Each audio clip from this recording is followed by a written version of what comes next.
Terima tawaran ini gimana? Tawaran dari saya ini gimana? Sungguh sore semuanya, apa kabar? Sungguh senang banget sih Mas. Jujur aku selalu menunggu kesempatan ini karena aku selalu berharap suatu saat aku pengen punya peran yang karakternya itu karakter driven. Dan memerankan peran Kiran ini sungguh menantang dan juga beban. Dan itu yang sulit dijalanin. Dan menurutku itu seru banget. Bisa cerita pas prosesnya, proses menjadi Nida Kirani itu? Karena bebannya berat, makanya juga butuh proses yang lama. Sebelum mulai proses reading, aku disuruh balik dulu sama Mas Hanung ke Semarang untuk belajar ngaji lagi. Jadi benar-benar belajar dari minus gitu. Dan yang ngajarin ngaji eyangku sendiri. Terus ya ada juga kita bedah naskah, tukar pikiran, terus baca-baca buku tentang mazhab, terus juga ikut kajian-kajian yang sebelumnya aku nih nggak pernah reaksi kakek kamu gimana? Reaksi kakek pas minta ajarin ngaji gitu? Masya Allah, alhamdulillah akhirnya hidayah turun juga buat kamu Dok gitu. Ketika pertama kali ditawari Mas Hanung, itu judulnya masih Tuhan izinkan aku menjadi pelacur sesuai dengan novelnya, novel aslinya. Jadi waktu ditanya sama Mas Hanung, mau nggak main di film ini? Oh, saya jadi Tuhan. Nggak mungkin dong yang kayak aku jadi pelacur.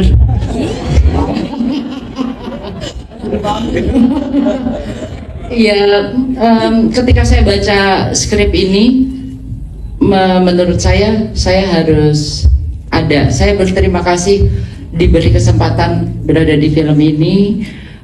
Saya juga berterima kasih kepada Mas Hanung, kepada Pak Ram yang sudah berani menyuarakan sesuatu yang tidak semua orang berani untuk suarakan. Jadi saya punya panggilan juga untuk terlibat di sini gitu. Jadi kalau ada yang macam-macam saya ini pasang badan. Mungkin tidak semua pemain ketika ditawari peran Kiran ini akan menerima gitu. Karena yang akan ia hadapi bukan saja kita semua gitu ya, tapi juga marginal koreksi. Bukan nggak ada yang mau, nggak ada yang sanggup memerankan. Wow. Malah kayak kuanan deh beraninya, soalnya kayak ini emang momen yang aku tunggu banget Mas, karakter driven gitu. Dan jadi hidayah iya, selain hidayah dan karena karakter driven itu, dan menurut aku ini adalah peran yang berbeda dari peran-peran yang pernah aku mainin. Dan semoga penonton bisa juga melihat kerja kerasku melalui karakter Kiran ini. Harus bisa mendeliver bahwa apa sih kejadian yang di luar di sekeliling kita, di luar sana yang nggak berani disuarakan, seperti tadi Mbak Jenar bilang gitu. Ini harus disuarakan meskipun sunyi, tapi harus ada bunyinya seperti itu. Jadi waktu Mas Anung menawarkan ini, saya langsung aja tanpa ragu-ragu bilang oke Mas, direct saya. Jadi pada saat waktu reading pun begitu saya berkurang atau lebih, Mas Anung yang ngerem dan ngegasnya gitu loh, sehingga kejadianlah seperti yang nonton tadi. Ya, tepuk tangan. Wah, silakan. Mas Rogi, ini kita mengenalnya beliau sebagai penyanyi. Si burung merak. Teman-teman semua, ini namanya Alim ya, Alim Suganda. Ya, bukan yang lain. Jangan yang lain. Gak usah giring-giring. Soalnya ada yang kepleset nyebutnya salah, itu bahaya sekali. Gitu ya. Apa keplesetnya? Ya gak usah. Senengannya. Ya, terima kasih. Waktu awal pertama yang hubungin saya bukan Mas Hanung, tapi casting directornya. Barusan tadi kita bahas. Kakak Widi, dia nelpon. Mas Nugi, Mas Hanung mau bikin film, ikutan ya? Oh siap, Mas Hanung, aku udah pernah soalnya. Mau, tapi ada adegan gitu-gitunya.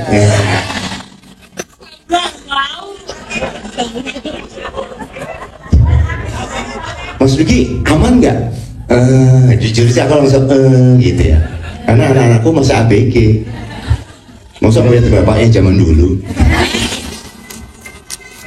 Dijelaskanlah secara gamblang dan bagaimana pendekatan Tuhan izinkan aku jadi pelacur, benar belum diganti judulnya. Yang ternyata menurut saya sebuah fakta yang kita sering dengar tapi belum pernah dipertontonkan untuk membawa suatu bentuk kontemplasi tentang kehidupan manusia. Di sini itu masih ada yang kayak gitu. Diskusi, begitu kita, kalau Mas Hanung nggak pernah reading, langsung, ayo coba jalanin. Langsung ketemu Agni, tinggi rek. Halo, selamat sore teman-teman. Saya Andri Fasadi berperan sebagai Dede Gemes tadi. Pertama kali tawarin film Tuhan izinkan aku menjadi pelacur waktu itu judulnya. Kebetulan itu datang ke kantor, ke dapur sama Agni bareng kita. Terus ya Mas Anung sama Agni udah ngobrol gitu, meeting udah selesai. Terus pas Mas Anung ngobrol ke saya gitu, ke Andri, wah kayaknya sih gue tangkap dari ekspresi Mas Anung tuh ngeliat muka aku tuh, wah ini anak mukanya alim-alim aneh gitu.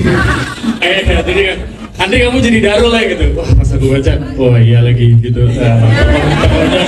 Alim-alim asu gitu. Alim-alim suka gitu. Iya gitu. Kayaknya Mas Anu juga milik cashnya based on ini deh. Beneran orang. Ya prosesnya kurang lebih waktu itu sempat ikut kajian-kajian di bulan puasa waktu itu ya, senengnya bareng sama Agni juga beberapa kali, ditemenin juga sama teman-teman dari dapur gitu. Terus tapi sebelumnya memang pernah ada in touch dengan agama yang seperti Darul gitu? Enggak sih Mas. Enggak. Alhamdulillah ya Mas ya. Alhamdulillah sekarang jadi lebih dapat hidayah. Ini berperan sebagai eye candy seperti biasanya di film-film lain. Yang paling ganteng lah intinya gitu. Enak ya. Sebenarnya awalnya gue cuma tahu itu doang sih, mau lebih nyari orang ganteng nih gitu. Terus gue kayak, oh gitu ya Mas Wid, oke deh boleh gitu. Yang direct siapa? Mas Hanung. Gue kayak, oh ya udah boleh deh gitu. Buka dong kacamatanya. Iya kali. Jadi itu semua di film itu bukan acting ya, berarti beneran gitu ya? Acting Mas, enggak dong. Enggak. Aduh. Enggak, itu acting ya, semuanya itu hanya acting. Tapi gue senang banget bisa ada dalam film ini karena ini film yang sangat edgy, sangat menantang bagi setiap pemerannya. Jujur gue agak takut pas baca skripnya, misalnya gue kayak wow, ini dari judulnya aja udah kayak cukup ekstrim buat film-film jajaran lain yang keluar belakangan ini gitu. Bahkan sebagai Abu Darda, ya sebenarnya saya kira kan Abu Darda ini kan tokoh ulama yang besar gitu kan. Jadi pas begitu baca, waduh, kok ini Abu Darda, jadi Abu Darda gelap gitu. Ya udahlah saya berperan sebagai Abu Darda aja lah daripada Abu Darda yang namanya udah besar gitu kan. Jadi saya coba untuk memerankan sebagaimana bukan Abu Darda yang bagus tapi Abu Darda yang seperti itulah. Di film ini sudah ada sedikit adaptasi yang bebas dari novelnya, karena itu makanya alangkah baiknya, alangkah adilnya ketika memang novel memiliki judul sendiri dan film memiliki judul sendiri, dan itu yang sebetulnya menjadi alasan. Tapi yang kedua sebetulnya memang ini yang saya rasakan betul bahwa yang namanya film, dunia film memang belum semerdeka sastra. Karena memang sastra umurnya memang lama sekali, panjang sekali. Jadi memang para pembaca sastra, peradaban sastra, terus kemudian orang-orang yang ada di belakang yang menyambut sastra itu memang sudah terbiasa antara fiksi dan juga non fiksi, itu sudah sangat biasa. Tapi di film itu adalah kebudayaan paling muda. Tapi dampaknya memang besar sekali buat kalangan anak-anak muda sekarang, mempengaruhi anak-anak muda sekarang. Tapi